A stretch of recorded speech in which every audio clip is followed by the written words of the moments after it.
Alright, so I'm going to be showing how to open up and disassemble this Dell Latitude E6440. Alright, so we're going to be using a JIS 1 screwdriver to remove all the screws on the bottom. And first thing we're going to do is remove the battery. So to do that, just pull these two tabs to the side, and then we should be able to lift it up just like this and take it out. Alright, and battery model. So this one specifically is 7420, okay? But it might be different if you have like the smaller version. This looks like an extended capacity. Okay, anyways, we're gonna move this over here and let's go ahead and open this thing up. So we're gonna go ahead and remove all the screws from the bottom here, again using a JS1.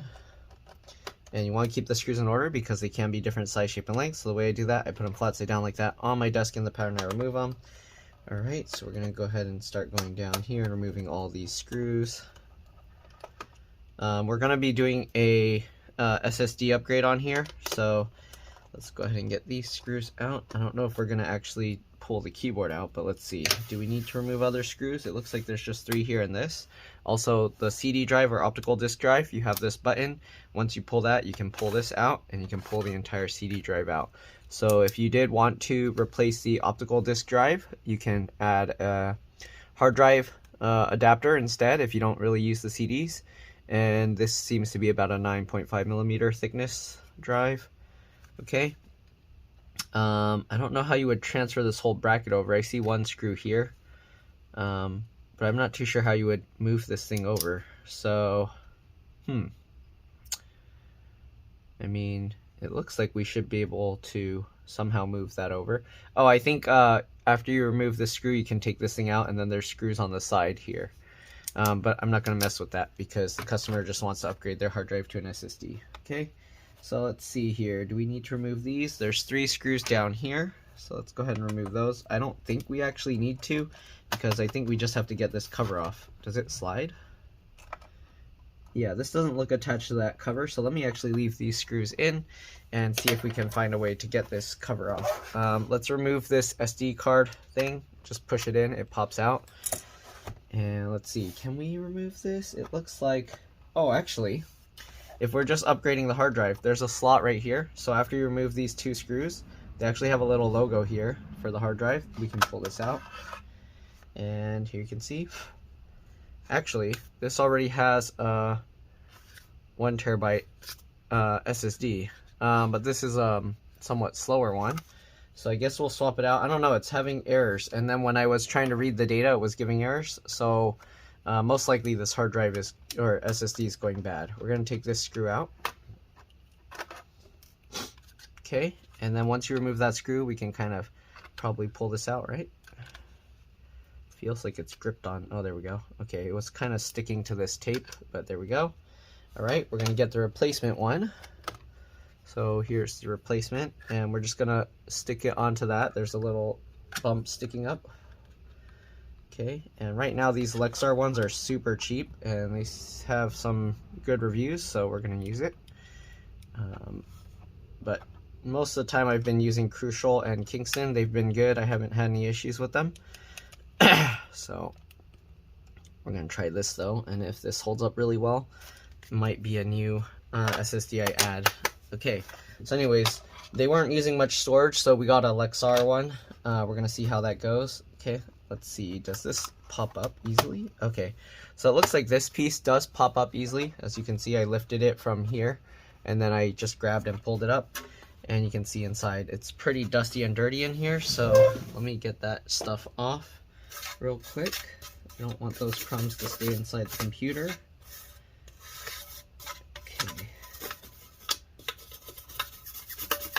So I don't know what happened that caused their computer to fail. It was giving like a user profile issue, but when I tried copying the data, it had issues.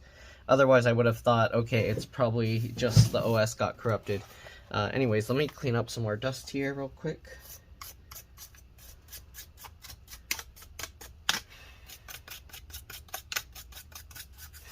It's actually not too bad for how old this model is. I guess at one point he probably had it upgraded. Let me clean this battery as well. Okay, I can't get in the grooves down there, it's too small. But we'll clean up as much as we can, okay? Okay, so next thing, we're just gonna take a look at the RAM. Okay, so we got this, and let's go ahead and see. We're gonna get a thumbnail here. Okay, give a few seconds. This design, the CPU does look like it's replaceable, but I'm not sure what type of CPUs you'd be able to put on it. Sorry, I'm trying to clean this dust out real quick. Okay, it's a lot cleaner now. Okay, anyways, you can see there's a slot here for a WWAN card. There's a BIOS CMOS RTC real-time clock battery here. It looks like there's two antennas. Sorry, there's three antennas here, but they're only using two. There's the wireless card if you need it. All right, to pull the antennas out, you kind of just pull up from the tail, the back end part of it. I'm going to leave them in because sometimes there's some risk and those can get damaged. All right, you got the DC jack charge port connector here, but if you need to replace it, you're going to have to take apart this whole thing. So I'm not going to be doing that. All right, keyboard has two screws in here if you want to remove the keyboard. But let's go ahead and take a look at the RAM. So we'll pull two tabs here, pull this out, and actually it has two slots, but they're only using one. They got a 4 gig stick of RAM. That might be why their SSD failed, because they don't have enough RAM. If I didn't already say, 4 gig PC3L 12800S. All right, so they should probably upgrade the RAM here. I don't know if I have another random stick of DDR3 RAM somewhere here that I can just put for them. Because most likely what's going on is they don't have enough RAM, so it keeps trying to use the SSD. And the SSD is not designed for so many read-write cycles. And that might be why it failed so soon. So what I'm going to do, I do have another stick. Hopefully it's a good one. Because sometimes I forget and I put like sticks of RAM that are bad and that don't work, and I forget about. But anyways, we're gonna put this stick of RAM in. Okay, this is another same type of RAM. I don't know if it looks very similar, but it's a little bit different. So this is made by SK Hynix, and the other one is RAM Axle. Okay. Anyways, we're gonna put the RAM in. And then we're going to go ahead and put the, I guess let's put the bottom cover back on first. Just like that. Get that in. Okay, very simple. CD drive or optical drive, very easy. Just push it in, then push that button. Then you got the SSD. This one, you want to make sure that it goes into the slot, because if you just slide it like that, you can see it's not really connected. So you have to kind of like tilt it up like this slightly, okay, to make sure it goes in. So you can kind of tell because right now it's not falling out, right? If I just put it flat like this, you can see how easily it falls out. Okay, so I'm gonna tilt it up, and you can see now, even if I shake it, it's staying in. So that's how you know it's in the slot. All right. And the reason why it's a little bit weird like that is because the old designs of the hard drives were a little bit thicker.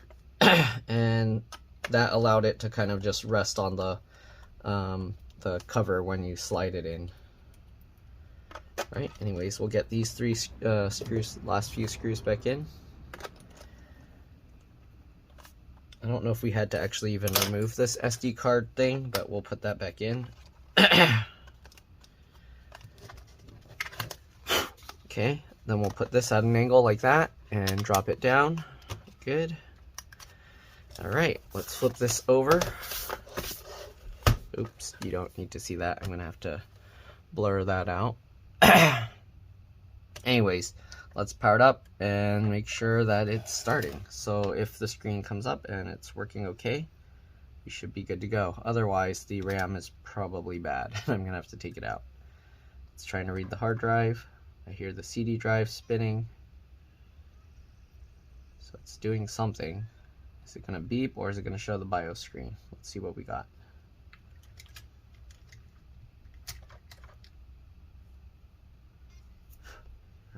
so far. There you go. The screen's coming on. So that stick of RAM should be good. And I'm going to now, if I can install, I'm going to try and install Windows 11. If not, we'll go to Windows 10. You can see the time of day is not set. That might mean their BIOS battery is actually bad. Anyways, F1 key to continue. I'm going to put the Windows 11 thing and we're going to install that. But that's pretty much all there is to it. Hopefully this video helped you guys out. If you want to change the BIOS or the date and time, you press F2 or delete on boot. It'll let you go into the BIOS and you can change that information. Alright, that's it. Thanks for watching. I'm going to go ahead and do that, but you can see there's the date and time here. You can change it to what you need.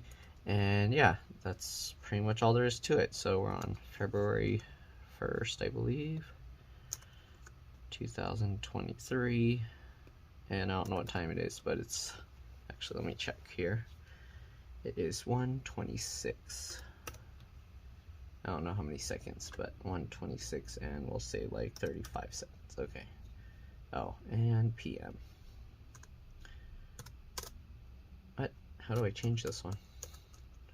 Oh, I just put the letter P. Is that it? There you go. There you go. Okay.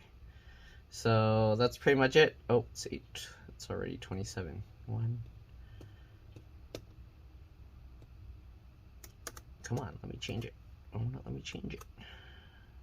Okay, we'll just put 25 seconds here and 27. There we go. All right, good enough. All right, and that's pretty much it. Again, hopefully this video helped. Thanks for watching, and I'll see you all in the next one. All right, let's drop this. Bye.